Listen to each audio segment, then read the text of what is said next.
Hey, Job here. On this channel, I invest 100% of my income and live out of my Robinhood brokerage account. And yeah, it's another week and another reminder of why I keep doing this. Surprise, surprise, there were more layoffs and games this week. There's just multiple websites at this point that are tracking layoff levels and kind of depressing looking at it. So more layoffs this week. Studio Zone that got hit in Europe, 32 employees affected. We can even just kind of go to the full tracking here. The 1047 that I was aware of this week as well. Ones that I've worked on, like Splitgate, if anyone has played that, and their most recent game that hasn't done was as well.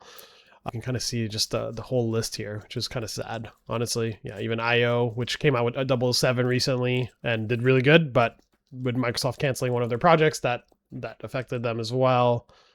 Bungie, obviously, that happened a few weeks ago as well too, which was rough. 400 people there that hit in the Seattle area. So just rough. You can kind of see how it's been affecting, right? Like we had 14.9K layoffs in 2024, 4.8K in 2025. So it seemed hopeful that it was kind of trending down, but it's kind of trending back up this year. So we're at 8.5K. So we're definitely tracking worse than that same point last year. So you can see every month how much we're getting. So you can kind of imagine why I'm still incredibly on edge about it all, right? And why I'm kind of doing what I'm doing to kind of retire early from the games industry. Like I'm investing 100% of my income into growth and high yield ETFs and wanting to replace my salary at an accelerated pace with dividend income. If all goes well, I should hopefully be work optional in 4 years from now at 40 years old. And it's been 60 weeks since I started this strategy, and I'll go into all the details of how I massively underperformed the S&P 500 this week by more than 6 times with a 6.87% total return loss. I'll also check in with my margin health, all my dividends received, and go over some major portfolio updates this week as I sold out of SCHD in my portfolio and to reinvest it into other funds. This one was a big one and the one I've been kind of thinking about for the last few weeks. But I'll go into all the details of that and why and the numbers that kind of back that up. And it's a hard one to do, honestly, because this was one I've been invested in since 2021. So it's been one of the staples of my portfolio for a while. But yeah, just things have changed with like the strategy and like what I'm doing for dividend income and whatnot. So it felt time to kind of do something about that there. And as far as finance video of the week this week, as I mentioned in the last video, I got married earlier this week. So super happy week and very busy as well, as you can imagine. So all that said, I haven't had a chance to check out videos as much. That'll have to be for next week. All that said, as usual, you'll get radical transparency on this channel, whether the market is up or down. You'll see all my real numbers and see exactly how much skin I have in game for any given position. If you appreciate all that transparency, make sure to give a like and subscribe. And also, apologies if I sound a bit stuffed up today. I ended up catching a little cold after all the festivities this week, so kind of filming this a little bit under the weather today. So yeah, it might sound, I certainly sound in my ears kind of stuffed up. So as far as the usual disclaimer, this video is for entertainment and education purposes only. I'm not a financial advisor and nothing here should be taken as financial, investment, or tax advice. I'm simply sharing my personal investing journey and documenting my own results. So make sure you give a good read of this whole disclaimer here. As far as my weekly flow chart, I won't go into it in detail. You can check out a video at the top right if you want a deep dive breakdown of it.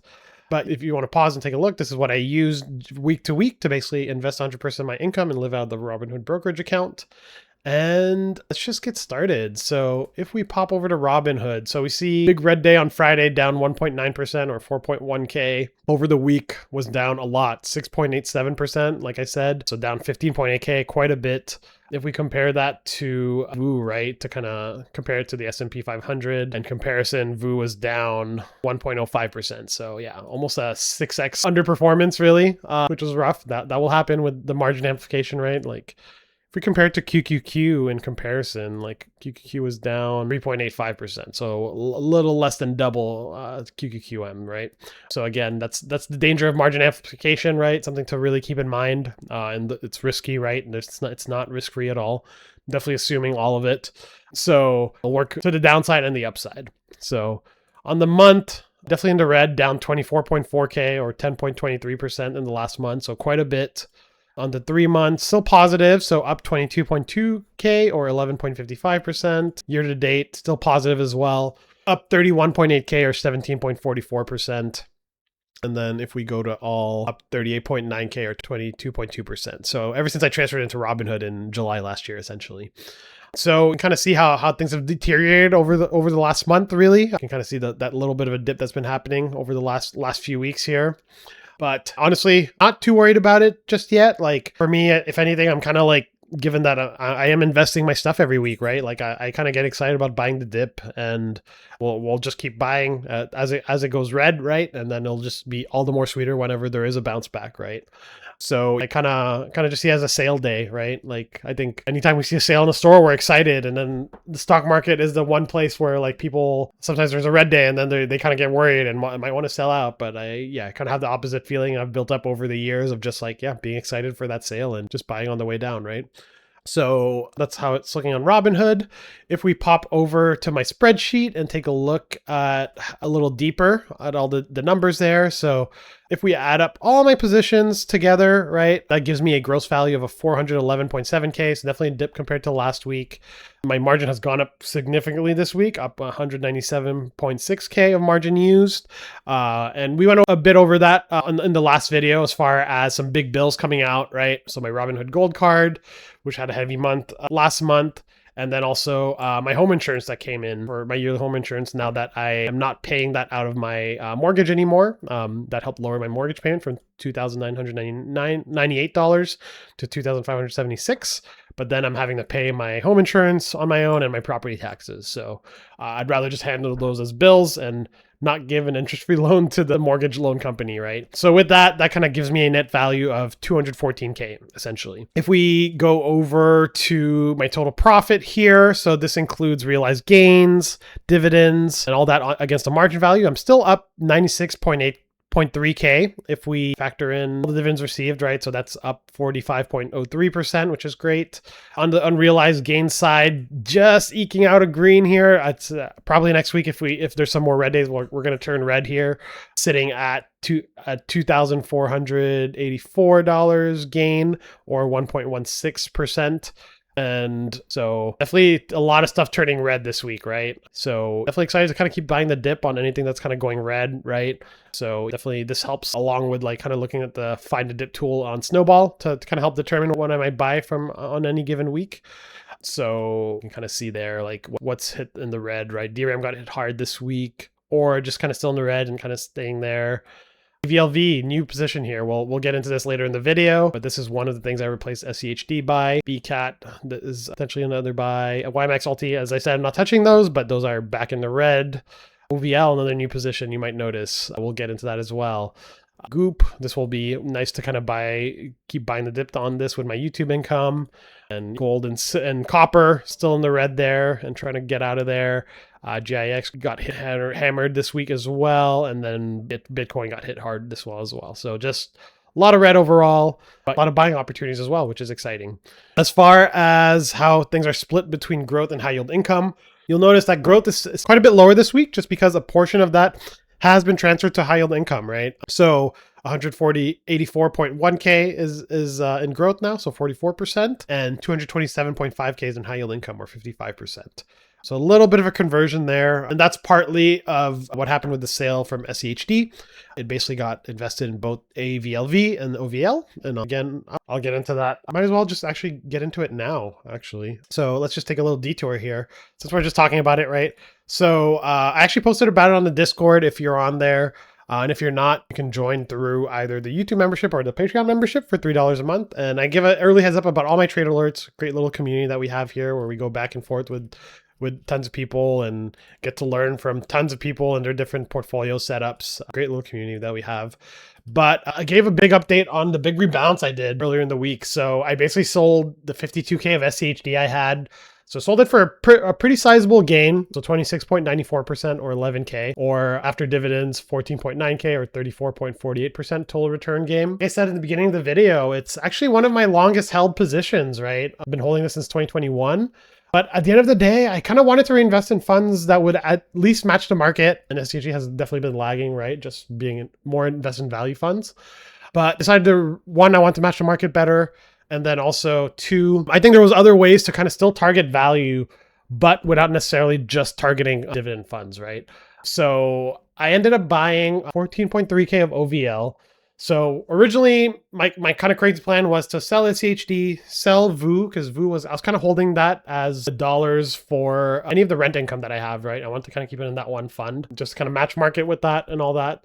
And that has grown nicely too, as you can kind of see in VU, right? This is basically that. That's grown like 18% since I started doing that.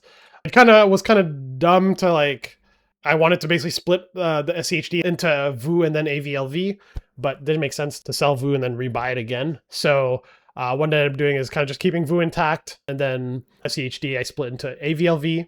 So I want to target large cap value, and then I did OVL. So OVL, assuming you reinvest the dividends, actually outperforms the S&P 500, which is awesome. So like if we go to Testful.io, kind of my go to do back tests, right? So we can kind of check here. SCHD, do VU, add OVL. So this is all with total returns included, right? So AVLV, you can see here that it's really ahead of the pack here when you look at it. OVL just eking out a little outperformance of the S&P here. And that's if you do the total returns, right? And that's a reason why for OVL, I'll actually be just dripping the dividends to make sure that it performs.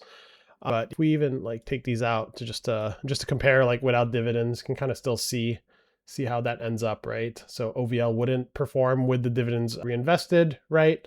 You can kind of see that, and HD kind of just lagging behind here, right? So this is where I was holding it. So you can see I had held up well in like 2022 here, but kind of just stayed relatively flat apart from earlier this year, right?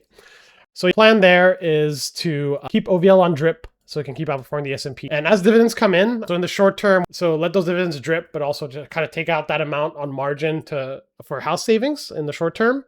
But once it reaches $200 a month of income, I'll kind of be withdrawing that to kind of help pay the wife's student loan payments, to help supplement the payment she's already making, just to help kind of pay that down a little bit quicker. Just because I figured that's like money I was using from her from the rental income to invest into VU, and I always kind of wanted to give that back to her in a way. So this is a nice way of doing it.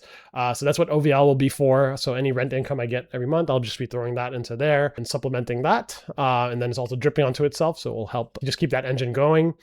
And then as far as AVLV, so after reassessing SCHD in the grand scheme of the portfolio, right, I decided that it kind of made more sense to really directly target value stocks regardless of if it pays a dividend or not, right? Just because SCHD for the last few months, what I've been doing as well is that I haven't really been dripping the dividends onto itself. I've been reinvesting it into other growth funds. So it just kind of really made sense to kind of just really focus on returns regardless of dividends. And I think from all the research I've done, I think AVLV does a great job of that from all the back testing and research. Even if it means like at times like investing in certain growth stocks that are kind of beaten down, that are kind of undervalued currently, which it kind of does right now. So as far as kind of having something that's like lower beta, lower volatility, I think like CLSE or an ILT on my hedge side kind of covers that. So I kind of need that less from SCHD in that sense. And definitely a video to check out if you have a chance is this one from Robbie Money. He does a great breakdown of AVLV if you're curious about it. But you can kind of see it on their website too. Really, they're focusing on US large cap companies, right? And to focus on expected returns by focusing on firms trading at what they think are low valuations, right? With higher profitability ratios. I think they rebalance roughly quarterly, but pretty low turnover overall. And we check at like the asset allocations, right? You can kind of see the sector weights here. It's not too heavily weighted in like information technology, right? Kind of has a good spread across financials, industrials, consumer, energy, and all that. And if you check the top holdings here, there's actually some tech names, right? You can kind of see Apple, Amazon, Meta, which all right now are, I'd say, pretty undervalued given how much they got beaten down. Like software stocks got beaten down over the last few months. Even Costco's on here, which I love, and I'm there like every other week, right? Microsoft as well, which has been beaten down. So kind of cool to see, and then you kind of see its full total holdings here. So a lot of companies I realize from like the bigger names, right? Even Netflix, which has been beaten down. So I think it's one I've been looking at for the last few weeks, and it's been interesting to kind of look at, right? And I think like its performance kind of speaks for itself here, right? You can kind of see how it's done nicely. And even if we look it up like year to date, right, it's done pretty well compared to, we can kind of do since 2026. Yeah, you can kind of see how it's done here, right? Just kind of a nice way, especially year to date, and you kind of see how VU and OVL have adjusted, right? If we turn it back on total return just to compare, you can kind of see that how those are all tracking against each other, right?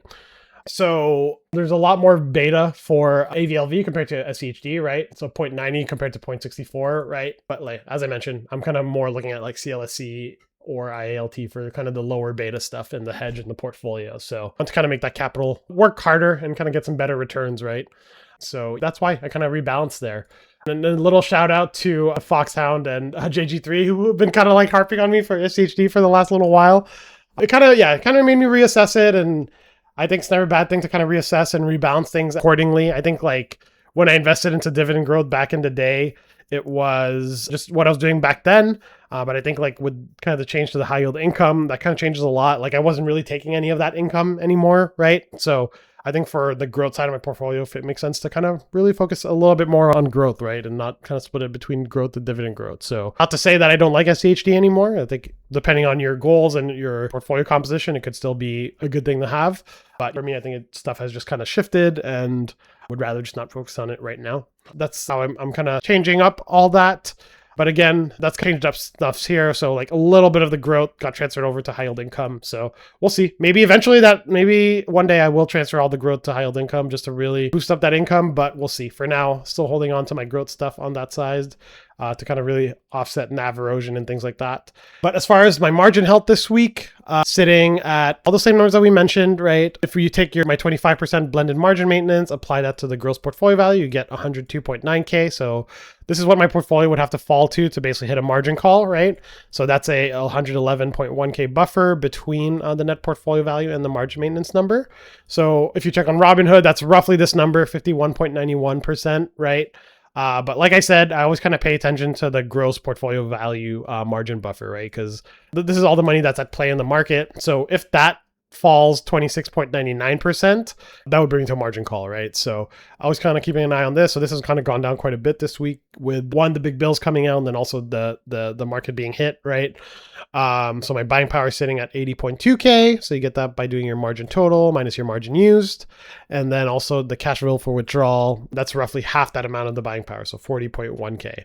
So keeping this buffer high, as I mentioned, right? Just want to keep that nice and far from the margin maintenance dollar level, right? So pretty sitting at just under 52%, 51.99%. And as far as my monthly income with the change to OVL, so that's kind of helped boost things a little bit, right? So that's bringing in an extra $142 a month, which is nice. And that'll keep growing. But that boosts up my monthly income right now to $5,826 a month. So that brings my yearly income to 69.9K, my weekly income to 1.3K, and $191 a day of dividends. So that brings me to a dividend yield of 30.73%. So that's if you only take that dividend and divide that against only the high yield income assets, right? So that's what it's yielding. But if you go off the full portfolio value, it's sitting closer to 17.25%, right? And again, like this isn't free, right? There's some risk to the margin balance. And also it's like there is interest that I'm paying on this. So I am paying 4.5% interest on this margin balance. So that's $737 a month in interest, but I'm making 5.8K a month, right? So that's really a really good positive margin spread. So $5,088 a month or 26.23% yield, which is awesome. So for me, I think that's a great positive spread for how much leverage I'm taking out. It's definitely a lot of leverage, but that's why I'm monitoring this so diligently, right? And kind of checking on this every week to make sure I'm in a safe spot here. So that's all the numbers there. As far as the Snowball portfolio, we can kind of take a look. So things, despite everything going red, all the categories are still kind of holding up in the green, right? So growth anchor ETFs are sitting at 36.9K positive or 30.3%. High yield anchors are sitting positive at 11.9K or 9.78% positive, and kind of pretty much hitting the allocation right now when we look at those with the OVL change. Ultra yielders sitting at 7.2K positive or 6.08%. So this is all total return, right? So capital gains, realized P&L, and dividends received included. So you can kind of all see that there. And on the hedges, sitting at 1.8K or 4% positive. So sitting at its allocation here. So the ultra yielders kind of overall need to come down, and then growth anchor ETFs need to come up a bit more. But that's where all the categories are sitting at. So I break this down a little bit more here just to kind of just get an idea of where everyone is sitting, right? As far as the growth, we can kind of take a look here to compare. So again, these numbers aren't the same as in Robinhood, so kind of take this with a grain of salt. It's kind of more to see the general trend against the S&P, right? But you can kind of see how like the margin amplification really bit me this week, right? So that's kind of what contributed to 6x underperformance here. So yeah, I'm not shying away from showing you this, right? Like whether stuff is red or green, I'll be showing it. You can see the danger of amplification when you have multiple successive days of just red days, right? Like that margin amplification really hits you, right? So it's kind of really this 1.92 multiple that hits hard, right? So that's where we're sitting there. On the month, definitely negative, as we mentioned. On the 3 months, still positive there, which is nice. Year to date, just clinging on to the green there. We'll see if we have more red days, that might change. We might dip under the S&P here, but maybe there'll be recovery. Who knows? Definitely a lot going on right now geopolitically and in the market. So we'll see how things go. As far as kind of isolating it to the week, you can really see just like tech and semis got hit hard this week, right? MLPI surged because the conflict in Iran breaking out again, but everything else just got hit hard, right? And kind of just a little bit of a rotation from tech to value, right? So SCHD actually held up pretty nice this week, and when I sold, it was on a pretty strong green day. But AVLV got hit a little bit, and OVL as well, since I invested into it. But we'll kind of keep buying as it dips. But just as a thing, you can see that XPAY and VU actually matched each other. Momentum got hit hard with SPMO. Sammy's got hit hard. Chippy down 10%, so quite a bit. M and TDAQ. So TDAQ actually got hit less than QQM, which is always interesting to see. VGT got hit hard from the pure tech plays. ULTY and YMAX got hit really hard compared to VU. GIX got hit hard. DRAM got hit very hard, 15%.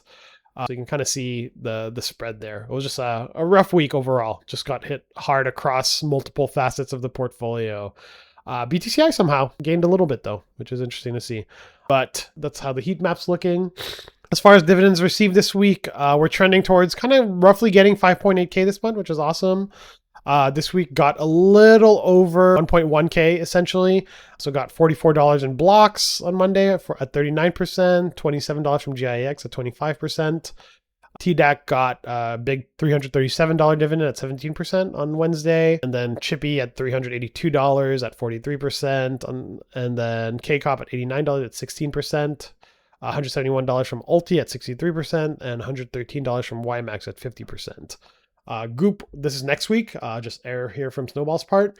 But again, as a reminder, what I'm doing for blocks, GIX, Chippy, ULTY, YMAX, I am reinvesting all those dividends into kind of safer yielders, right? So basically kind of taking stuff that's getting made from the ultra yielders here and then reinvesting into the anchors here. So at any given point, whatever seems like low that week, I might buy from XPAY, TSPY, MLPI, TDAQ, BCAT, KCOP, and things like that. So just reinvesting into safer yielders and kind of building up those anchors a lot better, right? But that's the dividends received this week. If we pop into just a yield on cost here, again, you can kind of see how ULTY and YMAX have eroded over the last year, right? Same for BTCI. Blocks starting to erode a little bit, but hopefully when there is an upswing, it should come up nicely, be up a lot because it's gone up a lot. But here you can kind of really see like all these guys kind of holding up nicely in yield despite the downturn, right? So this is really what I'm focusing on and building up this core anchor a lot more. We can really see year over year how things have been growing, right, since I started this. So yeah, I'm constantly beating last year's previous month, which is great. Definitely going to be beating July. August will be a bit harder to beat and kind of some later months here, but I think generally we're beating every month almost, which is awesome to see. But that's where the dividends are sitting. And that's the update really. And I've already covered the big rebalance, right? This was supposed to be in this section here, but since we were talking about it, might as well have. But yeah, hopefully that made sense on why I did that. It was definitely a big one. And it was an easy one and always nerve wracking when you're doing such big amounts and moving that big amounts, right? But feel pretty good about it in the long term. I think just targeting value directly, right, regardless of if it's paying a dividend or not, I think will be a good play in the long run. And I do like that, like Avantis and stuff have like a little bit of momentum there too, as far as like how they look at it. It's a nice fund that I kind of discovered through a combination of Robbie Money, and then also JG3 was talking a little bit about that and other funds in our Discord. So it's been fun to dig into this and the fund's history and stuff like that. Robbie actually kind of covers a lot of it in his video, which is awesome. So definitely check it out, and I'll link it as well. Also, it has like a 1.15% expense ratio, so definitely a little bit more expensive than SCHD, right? But kind of in line with like something that you might expect from like VGT, right? Which is kind of like a concentrated play on something, and where there's a little bit of kind of active management there. So yeah, this is AVLV. And OVL, I think that one that's been blowing up on YouTube for a while. I've been keeping my eye on it. And something that's worth mentioning that I think like some people have overlooked is that it only started paying its 10.5% yield since the beginning of the year, right? So if we kind of lock this to the beginning of the year here, only started that fairly recently, right? So one, it's been impressive how it's tracked even without the dividends. But if we compare it to like even, let's see here. So let me just replace this by SPY and then TSPY as well. So yeah, you can kind of compare OVL to TSPY and SPY. It's held up much nicer in NAV because of its good credit spread strategy. That's been nice to kind of see on top of the income that it is paying out. So this is year to date as well too, since it started paying out the yield. So very impressive. And then obviously, like if you do reinvest the dividends as well, you can kind of see how it really matched or outperformed VU, which is cool to see. So you kind of see here how it's outperformed VU this year if you include dividends reinvested. So that's why for this one in particular, I'm just going to drip and let its monthly income grow. And then, yeah, once it reaches a certain amount, we'll be helping out the wife with her student loan payments there, since this is capital that she was contributing to the house, right? So that's the update. If you appreciate all this transparency, definitely give a like and subscribe and hit the bell notification. And if you missed Friday's video about my full paycheck investment, definitely check it out over here on the bottom right. Catch you in the next one. Peace.